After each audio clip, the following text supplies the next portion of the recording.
Assalamualaikum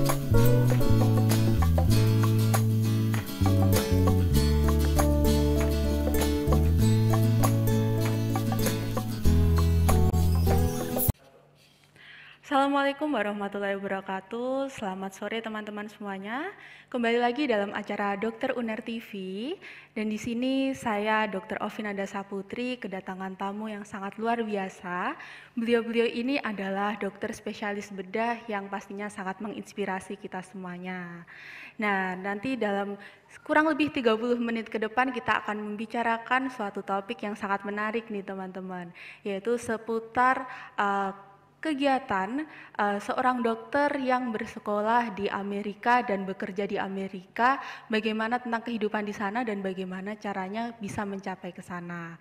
Nah, baik, sebelumnya kita sapa dulu nih tamu-tamu kita saat ini, yaitu pertama adalah Dokter Iswanto, dokter spesialis bedah, konsultan digestif. Ya, selamat sore dokter.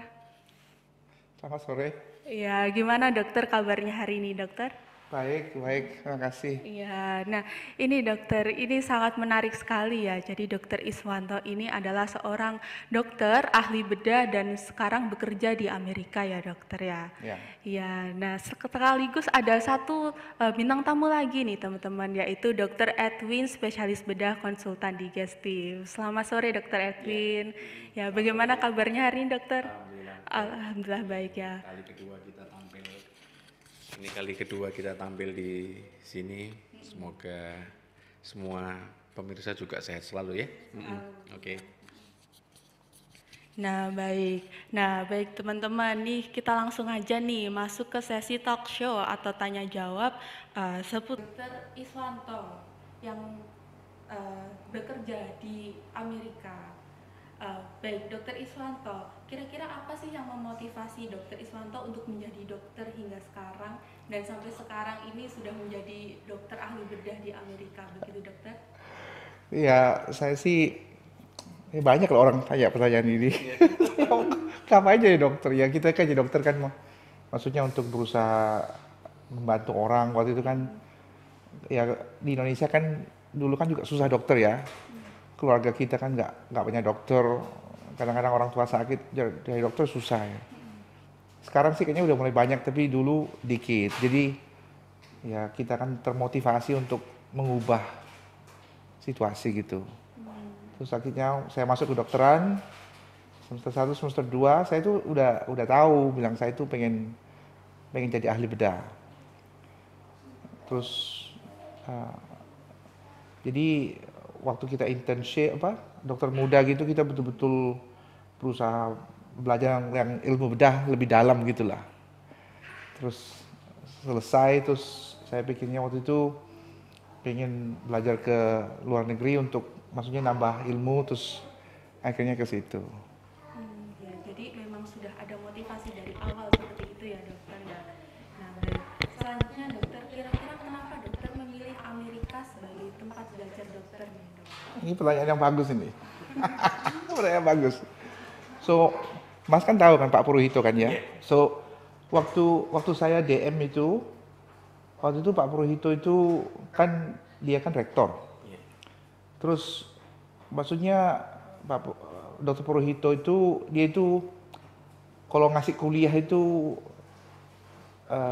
dia itu membuka wawasan kita semua kan. Waktu itu kita nggak tahu bilang wah ini bisa operasi pakai kamera apa gitu. Dia yang bilang sama saya pertama kalinya.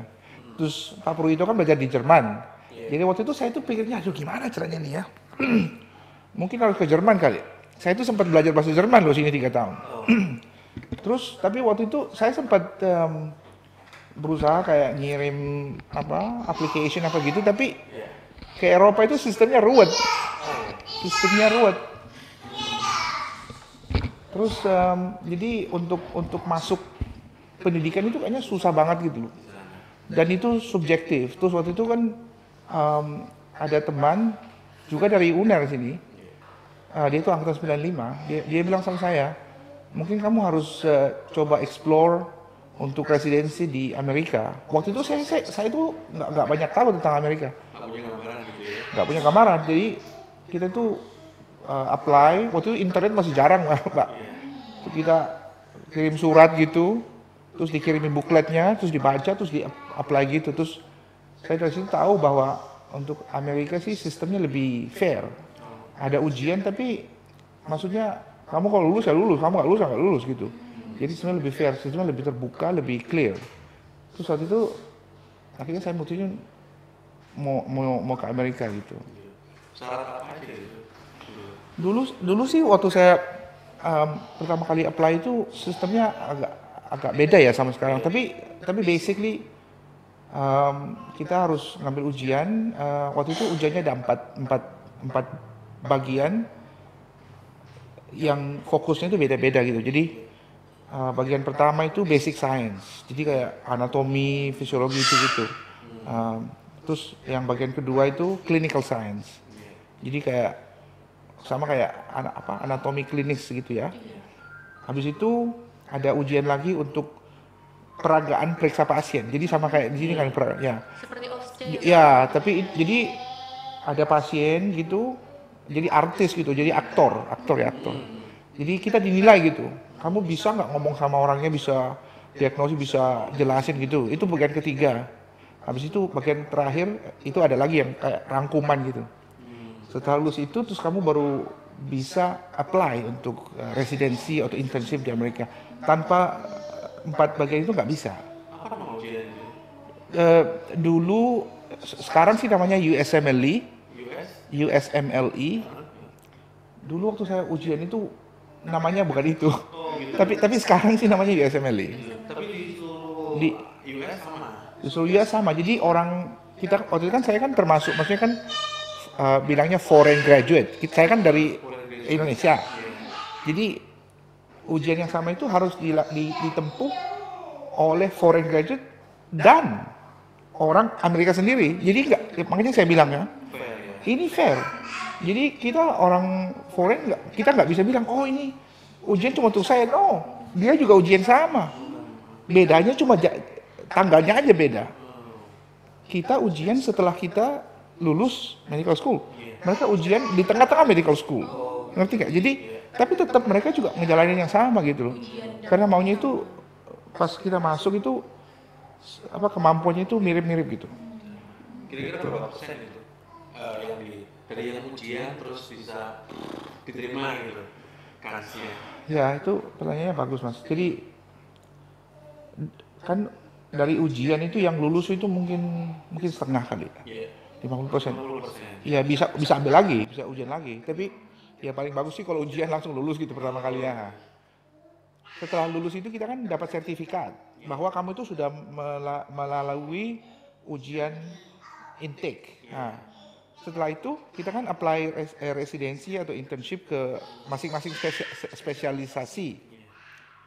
Nah, masing-masing spesialisasi itu tingkat kompetisinya itu nggak sama. Ada yang sulit, ada yang nggak terlalu sulit, ada yang gampang. Nah waktu itu kan saya kan pengen masuk bedah kayak masnya gini. Wah itu sulit banget. Sulit sekali. Waktu itu saya sih nggak tahu ya. Saya nggak tahu kalau itu sesulit itu gitu, ngerti nggak? Jadi kita ini maksudnya sudah kadung loncat ke air gitu, ngerti nggak? Udah lanjut ke air, udah di tengah gitu nggak bisa mundur kan? Aduh ini kok sulit. Terus terang, saya itu nggak nyangka bakal sesusah itu. Nah, bedah itu bedah umum seperti sekarang atau sudah dipisah-pisah gitu? Jadi di Amerika itu sistem pendidikan bedah itu juga ada pergeseran dari dulu sampai sekarang. Dulu maksudnya tahun 60-an semua orang itu harus masuk bedah umum. Kamu mau jadi bedah plastik harus pakai bedah umum. Vaskular harus pakai bedah umum. Ortopedik masuk bedah umum juga. Nah, terus kayaknya mulai tahun 70-an gitu udah mulai langsung dicabangkan dari awal. 80-an kayaknya. Jadi urologi urologi, ortopedik, neurosurgery itu dari awal udah beda. Tapi yang lain masih general surgery, termasuk plastik. Jadi waktu itu saya masuk dari general surgery, gitu. Terus Habis itu kamu bisa fellowship ke bidang-bidang yang disukain gitu. Iya. Ya. Jadi untuk pemirsa juga bahwa di Indonesia pun sama, cuman mungkin timingnya beda. Kalau tadi Dr. Iswanto bilang tahun 80-an, di kami kejadian pergeseran itu di tahun 90-an. Jadi bergeser dari semua yang harus bedah umum. Even sekarang pun kita bergeser bedah umum pun tidak menjadi seperti spesialis yang super bisa semua bedah seperti ini yang sering di masyarakat. Oh, kalau ahli bedah bisa semuanya. Iya, itu dulu 30 tahun yang lalu, tapi kalau sekarang no, karena perkembangan zaman, perkembangan penyakit, perkembangan alat, jadi ya berbeda. Nambahin sedikit, waktu saya mulai internship itu tahun 2007 di Amerika, itu dalam bedah umum pun itu terjadi pergeseran untuk gimana caranya untuk mencetak dokter yang tangguh di bidang itu. Misalnya bedah vaskular, ya. Kalau di Amerika itu waktu zaman saya, kamu harus masuk melalui bedah umum paling kurang 5 tahun, terus apply fellowship 2 tahun untuk vaskular. Tapi setelah saya masuk itu, terus itu dibuka program pendidikan namanya integrated program. Jadi artinya gini, jadi dari awal masuk general surgery 3 tahun, jadi habis tahun ketiga selesai, nggak usah ujian apa-apa, nggak usah. Tahun keempat langsung masuk vaskular. Nah itu basic, ya. Jadi ya, jadi itu kan lebih pendek gitu, lebih pendek, sama dengan plastik surgery juga. Dari awal setelah saya masuk terus bisa gitu. Sekolah bedah apa aja itu yang harus lewat 3 tahun bedah dasar itu? Vaskular, plastik, digestif? kalau digestif harus full general surgery. Jadi gini aja, yang harus full general surgery. Kardiak itu bisa dari awal. Dari awal 3 tahun, cuma 3 tahun terus masuk kardiak ya. Kardiak itu jantung, jadi bedah jantung, ada bedah jantung anak, bedah jantung dewasa. Nah, ini bedah jantung yang mana? Dewasa Sendiri. kan kalau di US kan harus dewasa dulu terus baru anak. Oh, oke. Ya. Terus yang jurusan bedah yang harus melewati bedah umum full itu oncology, surgical oncology, digestive, hepatobiliary itu harus full. Mungkin itu ya 2 yang harus. Yang major ya. Oh itu kepala leher. Itu harus full. Iya, ya. Cuma di Amerika head and neck itu ada 2 jalur. Bisa lewat THT atau bisa lewat general surgery. Sama. Jadi 2 jalur. Indonesia sama seperti itu. Nah, terus kalau itu hand surgery itu juga 2 jalur. Bisa dari general surgery atau dari orthopedic. Tapi Plastik surgery? plastik juga bisa dari plastik, tapi plastik Lebih banyak. iya gitu. Jadi agak ya beda-beda dikit lah. Terima kasih. Jadi untuk pemirsa ternyata sama pendidikan proses. Mungkin kita telah 10-15 tahun di belakang mereka. Nah, kira-kira kalau menurut Dr. Iswanto apa sih yang harus dipersiapkan adik-adik ini kalau ingin sekolah di sana gitu. Kemudian yang kedua, selain mempersiapkan, kira-kira adik-adik ini punya bayangan apa ntar sekolah di sana, ntar makan apa di sana gitu kan? Terus bayarnya pakai dolar atau pakai rupiah gitu, gimana? Mungkin seperti kehidupan di sana Iya, seperti apa begitu betul, juga. yang dialami. Jadi yang paling pertama itu harus punya niat yang kuat. Karena waktu saya mulai itu ya banyak yang mulai, tapi nggak banyak yang selesai. Ngerti nggak? Apalagi kalau untuk bidang yang kompetitif kayak surgery gitu, yang pas masuk itu banyak. Sekelas kadang-kadang 16 orang. Tapi yang lulus cuma 4 orang. Jadi maksudnya kita harus tabah gitu loh. Terus kedua, kalau kita ngelihatnya dari awal masih muda gitu, itu harus harus bahasa Inggris itu harus perlu. Terus kedua, kita itu harus mulai nyiapin, misalnya kayak ini kan US kan harus ada ujian. Jadi itu kita harus bikin kita itu familiar dengan ujiannya. Karena kalau nggak lewat itu nggak bisa. Dan itu yang jadi kendala gede untuk orang-orang. Jadi misalnya saya kan tiap tahun kan kita kan ada fellowship program untuk upper GI surgery dan macam-macam. Kita itu buka application untuk international. Jadi kita ngambil US graduate, general surgeon dari US, kita juga ngambil dari luar. Tapi yang jadi problem itu kalau kita ngambil kalian dari luar, kadang-kadang nggak lulus ujiannya. Karena mereka itu nggak familiar dengan ujian kayak ini.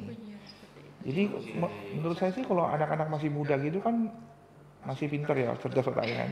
Jadi harus sering latihan kayak orang India gitu. Orang India kan pintar-pintar loh. Ya, orang India nggak lebih pintar dari kita, saya udah tahu itu. Cuma mereka tuh lebih familiar dengan sistem kayak gitu. Mereka bahasa Inggris second language dan mereka tuh udah ngarahin gitu. Otaknya tuh diarahin untuk ke USMLE dan itu makanya mereka menang dari kita dari situ. Bukan mereka lebih pintar, enggak. Seperti itu gitu ya. Lebih biasa mengalami itu ya. Jadi kalau yang sudah spesialis di Indonesia kalau mau ke sana agak susah karena nggak familiar dengan sistem ujiannya. Nah, terus dulu hidup di sana gimana? Nah, ini. Ya. Sama Surabaya nggak mana makanannya gitu kan? Main ke Surabaya. Surabaya. Jauh mas. Jauh sekali bedanya. Ya itu mas, pertama kali saya internship itu ya. Kan kita kan kebanyakan yang foreign graduate itu cuma dikasih setahun biasanya. Jadi cuma dikasih setahun kontrak, biasanya kontrak ya. Tapi maksudnya gini, orang US itu pas mereka masuk itu mereka udah dikasih spot dari awal sampai selesai. Sedangkan kita yang orang luar gitu enggak. Jadi cuma dibilang oke, kamu ikut program kita. Terus nanti kita lihat kamu gimana, bisa ngikutin bagus apa enggak. Jadi selama setahun atau 2 tahun, ya kita mati-matian gitu. Internship ya. Terus setelah dokter umum, kerja lagi itu internship sebelum masuk spesialis gitu ya dok? Ya, terus itu kan tiap tahun kan ada ujian. Jadi kita itu betul-betul berusaha supaya ujiannya bagus gitu. Nah, jadi orang-orang asing itu ujiannya lebih bagus dari orang US. Kita kan berusaha buat lebih keras ya? Ya, biar bisa dapat spot untuk tahun kedua dan seterusnya gitu. Jadi ya kita sih ya spend time lebih banyak di rumah sakit. Kita berusaha belajarin pasiennya kan, ya, benar-benar tahu lah pasiennya. Kapan makannya, kapan itu tahu semua kan. Jadi kan ya ujiannya harus nah gitu. Memang butuh effort yang lebih besar begitu. Effortnya gede. Itu yang kadang-kadang jadi kesulitan ya. Orang-orang akhirnya nggak banyak masuk terus banyak yang gugur juga. Gitu. Nah, mulai ujian kemudian satu jalan.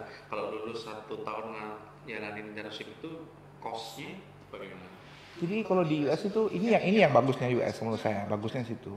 Karena pemerintah itu betul-betul itu mereka merasa berkewajiban untuk membekali dokter-dokter US itu kemampuan untuk melayani orang US juga. Gitu loh. Jadi mereka itu pemerintah itu ngasih uang ke rumah sakit pendidikan untuk mentraining kita. Jadi kalau saya tahu ini, soalnya kan kita kan punya residency program di tempat saya. Jadi saya tahu, jadi masing-masing kandidat itu sama pemerintah itu dikasih $150.000. $150.000 untuk mentraining anak ini. Jadi dari segi biaya itu di US itu bagusnya itu karena mereka tuh punya dana dari pemerintah. Terus untuk kitanya sendiri kita dikasih gaji juga. Kita nggak bayar. Kita cuma apply, kita cuma bayar untuk apply ujian doang. Oh, itu bayar. Bayar. Dulu masih bukan untuk bayar untuk hidupnya, enggak kan? Ya, untuk apply ujiannya aja, iya. Terus kalau misalnya kita masuk, kita kan dapat gaji tiap tahun, tiap bulan gitu gaji. Terus ya itu kita hidup dari situ. Tapi itu cukup untuk bahkan untuk mensupport kalau punya keluarga itu cukup. Memang itu didesain, jumlahnya itu didesain untuk cukup untuk bapak ibu sama 1 anak. Jadi saya hidup dari situ. Saya sih belum kawin ya, waktu saya masih sendirian gitu ya. Dari tahun pertama sampai tahun ke-7 itu cukup, bahkan bisa nabung sisanya gitu. Jadi ya kita nyewa apartemen kan biasanya gitu kan, apartemen makan biasanya dikasih sama rumah sakit. Oh, makan gitu rumah Ya, sakit. jadi itu makan itu ya yang pengeluaran terbesar waktu saya residensi itu ya tempat tinggal. Kalau kayak transport gitu nggak banyak, makan nggak banyak tempat tinggal. Tapi tempat tinggalnya sebulan ya sewanya paling berapa? 900 ya. Sebulan kadang-kadang kita dapat 3.000, 4.000. Jadi kan masih cukup, jauh lebih cukup Di gitu. kota mana itu dulu, Dokter? Saya pertama itu start internship itu di tempat kecil namanya Danville di Pennsylvania. Habis itu saya ke Philadelphia. Saya selesai general surgery di Philadelphia. Habis itu saya fellowship ke Yale di New Haven. Habis itu saya ke Pittsburgh untuk fellowship untuk HPB di Liver Transplant Center di Pittsburgh. Jadi saya itu dari internship, residensi, fellowship 2 kali itu selalu berkecukupan ya. Bukan karena Belajar sambil bekerja iya ya. bekerja. Jadi kita dikasih gaji dari rumah sakit tiap bulan kita dikasih kayak cek gitu ya. Cek itu kita masukin di bank gitu. Dimasukin ya. Kita hidup dari situ Jadi kita nggak perlu bilang ada support dari orang tua, nggak perlu. Ya kerjanya kita itu ya dibayar. Nah, jadi menurut saya itu fairnya US itu di situ. Jadi kita kerja setengah mati mas. Aduh, ya mas tahu kan. Ya, tapi paling kurang kita tuh nggak usah pusing. Saya itu punya tempat tinggal apa enggak? Udah pasti kamu punya tempat tinggal. Kamu kerja berat, keras, tempat tinggal udah pasti ada gitu. Kita nggak fokus. Ya pasti ada. Jadi bisa lebih fokus untuk sekolah. Iya, kita gitu, Dok, ya? kita nggak bilang Dibayar sulit seperti di itu. Indonesia ini sekolah apa segala macam, tapi kalau di luar negeri memang sepertinya harus banyak yang tahu. Kalau di luar negeri kalau lebih dari 3 bulan atau 6 bulan itu harus digaji gitu ya. Ya, Harus digaji. Jadi belajar sambil bekerja, bekerja sambil belajar. ya. Nah, terus penilaiannya ya ujian yang setiap tahun itu ya. Jadi sistem penilaiannya itu gini, jadi dua macam ya penilaiannya. Jadi tiap tahun itu untuk saya sih bisa tahunya dari pendidikan ahli bedah, saya kan nggak tahu yang lain. Jadi kalau ahli bedah itu setiap bulan Januari itu tuh ada ujian nasional. Jadi di Amerika kan ada 200 residency program, sekitar 200 lah. Jadi setiap Januari minggu ketiga itu semua orang itu ujian. Level 1, level 2, level 3, level 4, level 5 ujian semua. Terus nilainya kamu itu dibandingkan sama residen di tahun yang sama seluruh US. Jadi kita tuh dikasih laporannya gitu. Kamu tuh berdiri di posisi berapa sih untuk seluruh US? Jadi tahun pertama dibandingkan sama tahun pertama, tahun kedua sama tahun kedua, tahun tiga sama. Jadi gitu. Jadi itu satu penilaian. Kedua, setiap rotasi itu senior kita itu ngasih penilaian juga. Itu sistem online. Jadi dia ngasih online gitu. Anak ini gimana dari segi pengetahuan, cukup baca nggak? Terus dari segi bisa kerja nggak sama teman-temannya ya? Terus untuk bedah itu ya ada unsur surgical skill. Tangannya bisa jalan nggak tangannya gitu. Nah, itu juga gitu. Jadi kita dinilai dari dua itu. Terus setiap tahun itu ada rapat gitu. Kita ketemu sama program director kita, terus dia bilang oke, kamu bisa naik kelas gitu.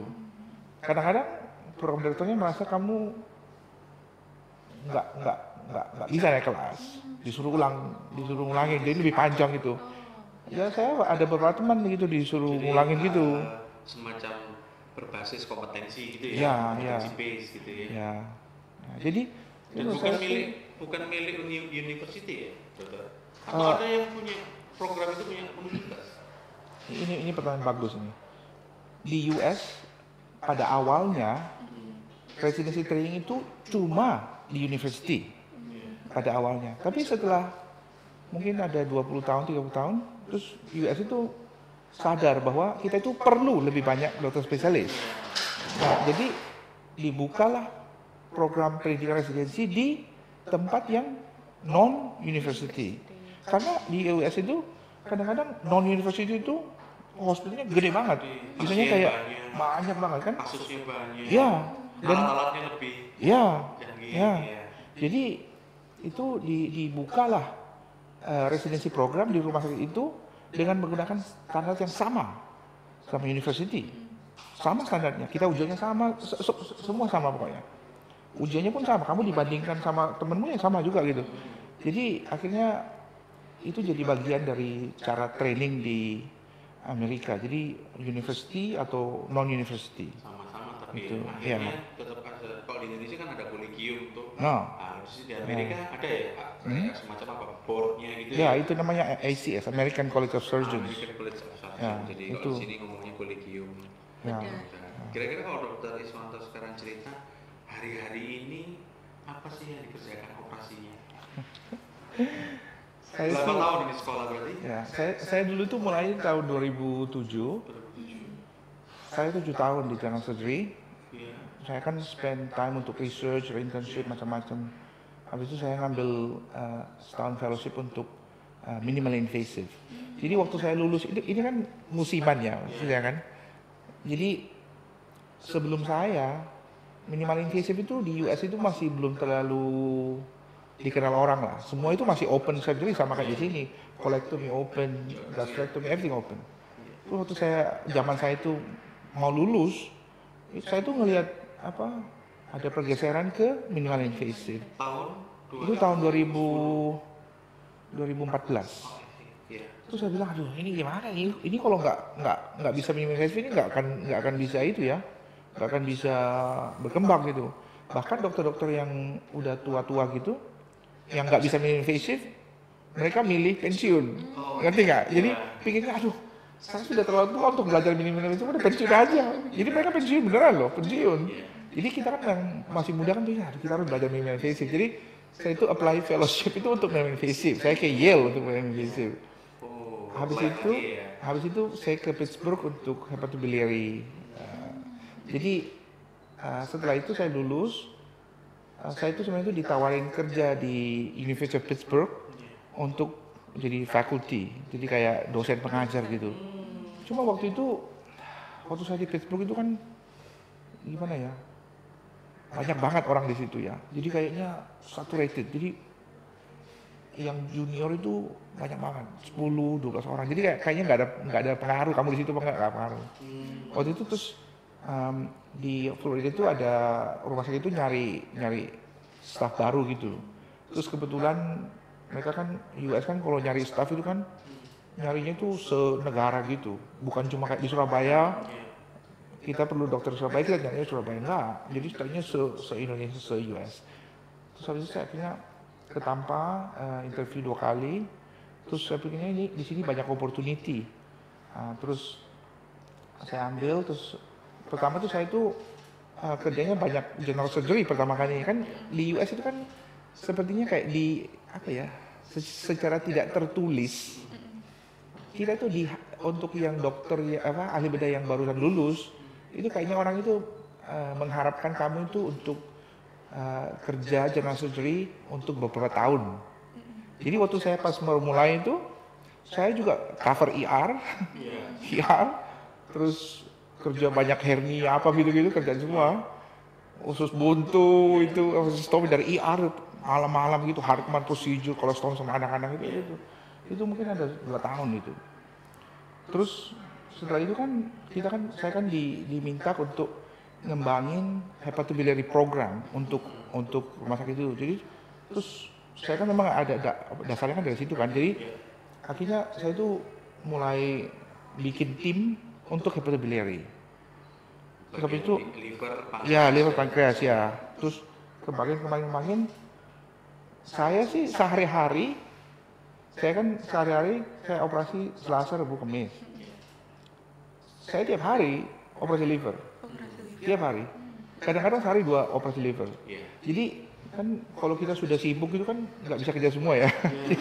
jadi kita fokus milih yang keahlian kita, terus yang lain sudah kasus yang lebih ya gitu. Terus yang lain itu kita bagiin ke apa ya, kayak kolega-kolega gitu yang mereka mungkin ada interest di bidang ini. Itu kasih situ gini gitu. Di sini juga pasti sama saya rasa ya. Seperti itu. Hanya beda gitu. Jadi saya sih sehari-hari itu, jadi misalnya gini ya, hari Senin saya itu klinik. Saya klinik itu kalau di US itu nggak praktek malam, semua itu siang, malam kita berusaha tidur. Jadi pagi saya praktek itu lihat pasien di rumah sakit. Jadi kalau di US itu prakteknya nggak di rumah, kita di rumah sakit, kita pergi kerja kayak di kantor gitu loh. Nah, itu ngeliat pasien dari jam 8.30 sampai jam 5 gitu. Saya ada PPDS, saya ada fellow juga yang kerja sama saya. Ada suster, juga ada suster gitu. Terus Selasa, Rabu, Kamis saya operasi. Terus hari Jumat klinik lagi. Jadi kan pasien kan dilihat sebelum operasi, terus setelah operasi, terus kadang-kadang ada problem apa gitu kan harus dilihatin juga gitu kan. Jadi terus kalau hari operasi saya Selasa, Rabu, Kamis kita kan rumah sakit pendidikan ya. Jadi saya setiap kali saya operasi itu saya saya ada residen atau fellow tergantung tingkat kesulitan kasus. Ya, kesulitan kasus. Jadi kita tuh setiap hari ada student, ada yang belajar gitu. Gitu, dan Anda itu masuk bagian di departemen bedah umum atau general surgeon atau di liver surgeon sendiri gitu? Atau di Boleh dikata itu apa ya, kayak dua-duanya gitu. Dua-duanya ya. Tapi saya kan jadi direktur, saya kan apa yang namanya division chief untuk HPB. Apa itu kayak ketua divisi dari hepatobiliar itu saya. Jadi ada berapa orang yang liver surgeon bedah? Ada tiga orang. Ya. Tapi kan harus ada chief divisi untuk masing-masing. Jadi bariatrik itu ada chief division, urologi ada, HPB ada, itu gitu. Jadi kita kan lama-lama kan maksudnya lebih banyak kerjain yang itu untuk HPB. Untuk HPV-nya. Ya, jadi luar biasa sekali ya dokter ceritanya dari awal nitik karir sekolah hingga saat ini bekerja. Kelihatannya sangat ini ya dokter ya, kompetitif sekali ya jika kita kuliah di Amerika seperti itu. Saya waktu saya masih residen itu kan pas kita sudah mau lulus, kita kan mulai mikir kan kita mau kerja apa di sini kan, mau fellowship apa kan. Fellowship di Amerika itu application itu mulai tahun keempat. Jadi sebelum lulus kita udah tahu mau kamu harus tahu mau ngapain, kecuali kalau kamu nggak mau sekolah lagi nggak apa-apa. Jadi kita udah harus milih gitu. Terus waktu itu saya nggak tahu ya kalau mau kerjain hepatobiliary. Tapi waktu itu saya itu sempat kepikiran, saya itu sebenarnya itu mau pulang ke Indonesia untuk kerjain liver transplant di sini. Kan waktu itu kan di Indonesia nggak bisa. Saya pikir, aduh, kayaknya ini berguna dia kayaknya. Menurut saya kayak gitu kan. Ya gitu. Akhirnya itu saya kan akhirnya ke Pittsburgh. Pittsburgh kan itu kan pusatnya untuk hepatobiliary transplant. Ya dari situ. Makanya waktu saya apply fellowship itu kan juga mau diterima di tempat lain. Tapi saya itu bilang saya memang tujuannya saya mau ke Pittsburgh karena memang saya mau kerjain itu gitu.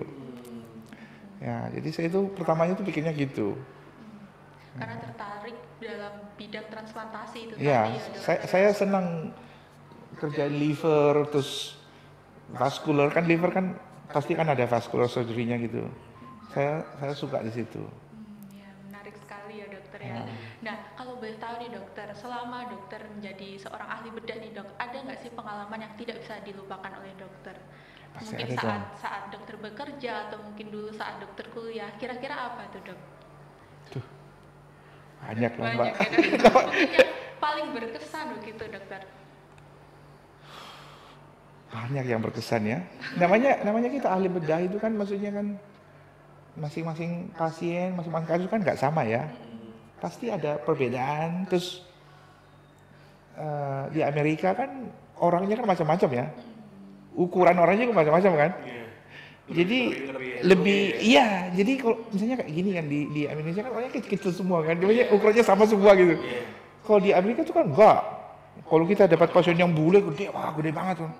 Untuk miringin meja aja kayaknya mau jatuh pasti.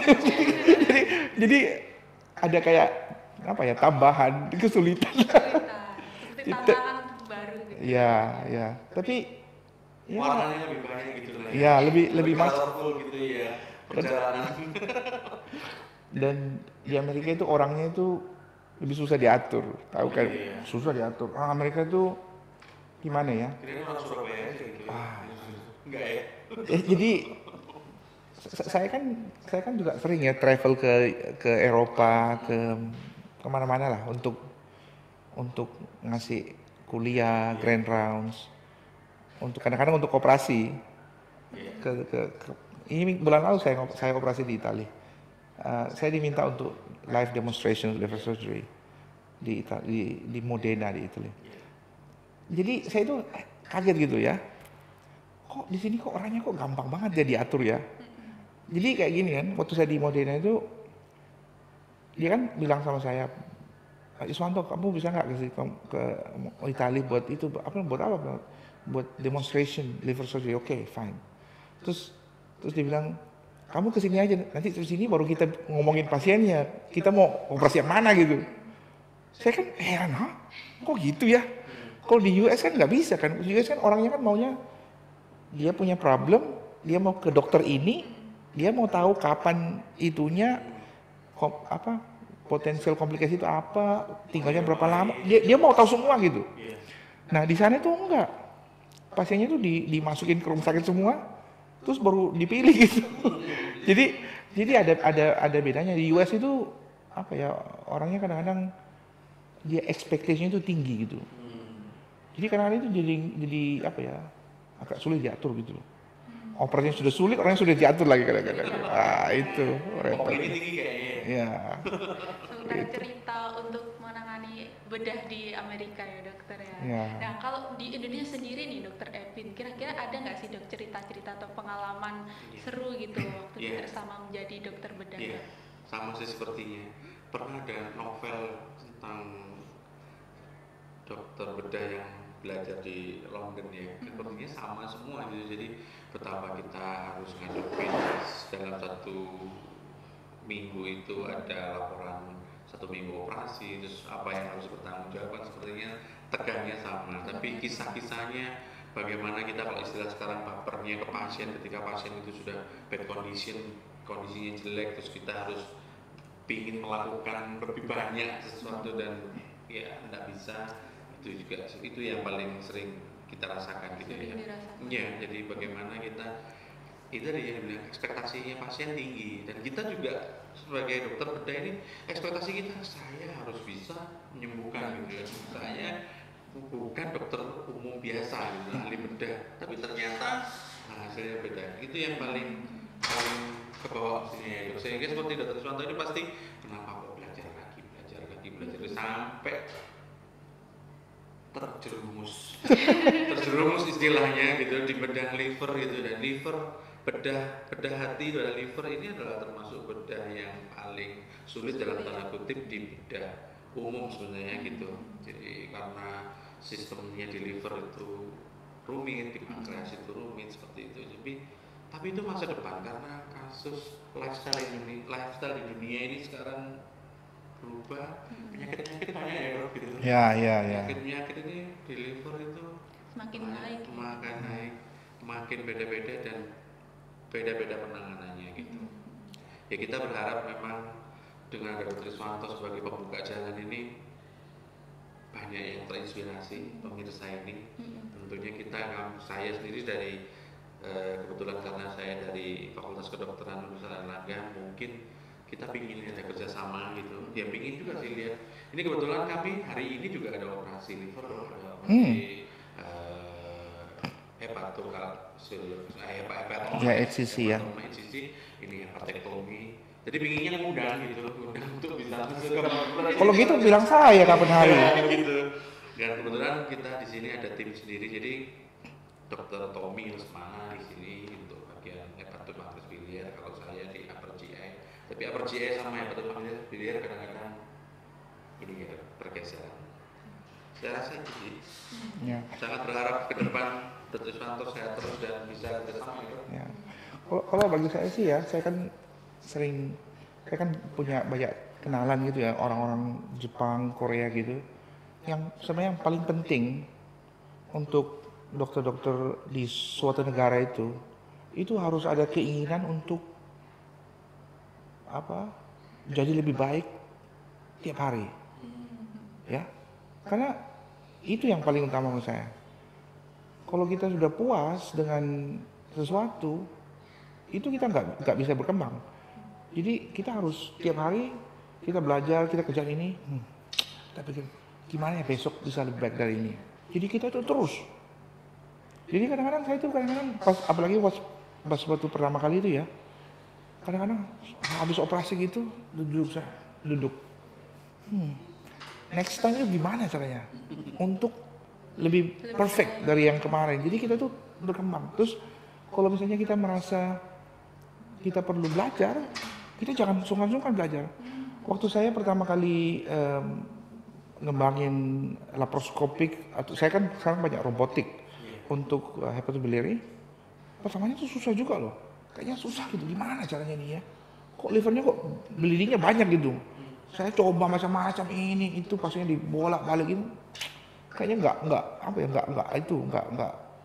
nggak bisa benar-benar mulus gitu kayak orang Jepang gitu kan. Terus ya itu saya pergi belajar ke Prancis. Saya ke Prancis satu bulan di Prancis. Jadi kita nggak usah itu ya, kita pergi ke tempat orang lain, kita lihat ini gimana ini kok mereka kok punya kok bisa kita kok susah gitu. Jadi kita ke tempat itu kita belajar. Jadi menurut saya kayak misalnya orang di sini orang Indonesia habis selesai gitu, paling penting itu mungkin pergi 1-2 bulan gitu, pergi lihat operasi di Jepang kayak Mas Edwin. Jadi itu tuh membuka cakrawala kita tuh jadi tahu, oh orang itu bisa kayak gitu. Kita pulang kita bisa kembangin sendiri gitu. Untuk Indonesia kan itu lebih itu. Ini kayak gini nggak bisa belajar di buku, nggak ada di buku. Seperti perguruan silat gitu ya. Iya, nggak ada di buku. Iya. Jadi intinya jangan mudah puas dengan Iya. pencapaian yang sekarang ini. Gitu. Sama kayak operasi ya, teknik. Kita ngomong teknik operasi aja ya. Waktu pertama kali saya operasi sama sekarang tuh nggak sama tekniknya. Karena kita udah tahu gitu. Oh ini kok gini, ini susah kok kayak gini. Approach-nya susah kayak gini. Nah itu kan kita kan kumpulin itu kan bertahun-tahun ya kita kumpulin. Dari berbagai pengalaman. Nah itu di buku kan nggak ada. Kita belajar lihat orang Jepang, oh gini, ini gini ya. Kita kan ingat gitu. Jadi kayak gitu ya. Kalau ngirim staff gitu belajar ke Korea kemana gitu pulang, ya itu diolah gitu. Jadi semua itu jadi kayak gini ya. Semua itu naik pangkat gitu loh. Dari segi teknik dan segi pengetahuan. Jadi harus terus. Ya. Ya, intinya jangan mudah puas ya teman-teman ya, dan juga kita juga harus nggak sungkan belajar dari yang lebih ahli gitu. Tentunya di Indonesia sendiri ya dokter ya, kita juga harus banyak belajar juga, dan kita beruntung nih ada dokter Iswanto di sini yang mungkin akan memberikan banyak pengalaman khususnya di bidang di bidang bedah di hepatobiliar ya dokter ya. Ya seperti itu. Nah mungkin dokter ini kan waktunya juga semakin tinggal sedikit nih dokter. Kira-kira ada nggak sih pesan dari dokter Iswanto buat kami nih generasi dokter-dokter muda supaya kedepannya kami bisa sama seperti dokter atau mungkin punya karir yang cemerlang seperti dokter seperti itu dok? Kalau menurut saya itu ada dua yang paling penting. waktu saya di sini di Erlangga itu menurut saya itu ngajarin klinisnya itu bagus. Jadi kita meriksa pasien kita tahu saya nggak ada kesulitan apa-apa. Cuma yang harus dikembangin itu research. Jadi kita itu researchnya kan apa ya? Mungkin infrastrukturnya mungkin nggak terlalu kondusif gitu ya. Jadi kita itu spend time itu terlalu sedikit untuk research. Research itu penting banget untuk mendorong kemajuan dari kerja klinis kita. Misalnya, maksud saya gini, di program saya itu semua operasi itu harus dicatat. Misalnya operasi liver atau pankreas atau baldak whatever, itu masing-masing pasien itu dikumpulin BMI, kayak comorbidities, waktu operasi, bleeding, komplikasi itu dikumpulin semua. Satu pasien itu punya 125 data points. Satu pasien loh. Satu pasien. Nah, Jadi itu tuh akhirnya kita tuh ngolah. Kita jadi tahu gitu loh, operasi kita tuh kayak apa sih? Gimana kita meningkatkan mutu? Akhirnya kita juga meningkatkan mutu, kita juga akhirnya bisa ikut untuk research di internasional. Nah, itu yang menurut saya harus dikembangin itu research, clinical research untuk menolong clinical outcomes, karena kita kan jadi belajar gitu kan. Di Amerika itu ada pepatah bilangnya gini, kamu kalau mau sesuatu itu lebih baik, you have to study it. Kamu harus pelajarin itu. Ya, kamu kalau mau meningkatkan outcome operasi itu, gimana caranya? Ya kamu harus pay attention to that operation. Jadi kita bisa kembangin yang nggak bagus, kita perbaiki, akhirnya lama-lama kan jadi bagus gitu. Nah, jadi research sama clinical menurut saya itu harus betul-betul difokuskan untuk bisa berkembang. Saya itu nggak pernah ada satupun keraguan mengenai kemampuan orang Indonesia. Tidak pernah. Saya tahu itu. Ya. Orang di Thailand nggak perlu. Dari segi kemampuan orang Indonesia itu tidak ada kalahnya sedikit pun. Dari orang bule itu, saya ini mentraining juga orang bule untuk jadi dokter, dan banyak nggak pinter. Aduh. Ya jadi kita nggak perlu, nggak boleh merasa rendah hati apa, karena dari segi kemampuan sama sekali nggak kalah. Itu orang Thailand itu bisa operasi segede itu cuma pakai bovi, gunting, sama 1 atau 2 macam benang, udah itu aja, ya kan? Kok kita pikir lebih jago ini daripada orang yang macam-macam pakai instrumen kan? Jadi ya itu kita harus percaya atas kemampuan kita sendiri. Nah, itu. Ya, itu menarik sekali nih. Satu research, yang kedua harus percaya diri. Iya, klinikal harus percaya. Luar biasa nih dokter, pembicaraan kita dalam kurang lebih 1 jam ini dokter ya, kira-kira. 20 menit loh. Karena sangat menarik sekali ya dok ya. Sebenarnya masih banyak sekali dok cerita-cerita dari dokter yang sebenarnya ingin kami dengarkan, tapi mungkin karena keterbatasan waktu, mungkin kita stop dulu sampai seperti di sini ya dokter ya. Tapi tentu saja ceritanya dari dokter Iswanto ini sangat menarik dok, dan pasti sangat memotivasi teman-teman dari alumni FK UNER khususnya untuk terus berkembang seperti itu ya dokter ya. Ya baik, mungkin seperti itu pemirsa, teman-teman Dokter UNER TV mengenai kisah dari Dokter Iswanto, yaitu seorang ahli bedah yang saat ini bekerja di Amerika ya dokter ya. Nah baik, mungkin karena keterbatasan waktu kita tutup sampai sekarang, sampai saat ini ya. Terima kasih Dokter Iswanto atas waktunya, dan Dokter Edwin. Ya. Semoga kita ada kesempatan lagi ya dok untuk ngobrol seperti ini dan berdialog lagi ya dokter ya. Ya. Terima kasih, saya tutup. Wassalamualaikum warahmatullahi wabarakatuh.